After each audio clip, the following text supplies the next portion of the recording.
As an immigrant community, people who are here, we're 6 million Muslims in America, maybe, let's say, 3/4 of them are immigrant and the other quarter is Muslim. There's 42% African American, there's 24 Indo-Pakistani. I taught a course before on the Muslim minority, so I know these numbers by heart. But anyway, the immigrant community feels helpless. It just sits there and it has a kind of homesickness. I've talked to a lot of sisters and a lot of brothers. And the sisters, because they're not on the job, they're not professionals, they feel always homesick. Oh, I want to go back. I just cannot adjust to this society. It's so different here.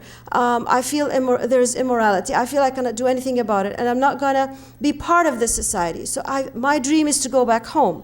That is one factor of debilitating or paralyzing or crippling action and motivation and the thrust forward to change things.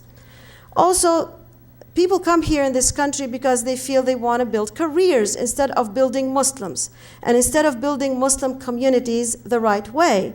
So they get carried away with studying and getting degrees, and once that type of goal has been achieved, they feel they've achieved everything. A lot of Muslims are like that, especially, as I said, from the immigrant community. Then they isolate themselves as a protective measure. Instead of going out there and changing, they want to remain isolated because they feel psychologically, they feel protected from the aggressive, I guess, impact of society negatively on ourselves. Now, having said that, and we know that we have a lot of cultural conflict on campuses, in schools. Now, although the immigrant community does isolate itself, it does send its kids to society. And when it sends them out there, now the Muslim families, although we know that the Muslim family is the basic unit of society, it's supposed to educate its kids from day one about Islam so that they are strong Muslim mu'min kids and they have enough antibiotic to go out there with their faith. They just dump them in that society without doing their job as parents. So there is a parental deficiency in educating the kids.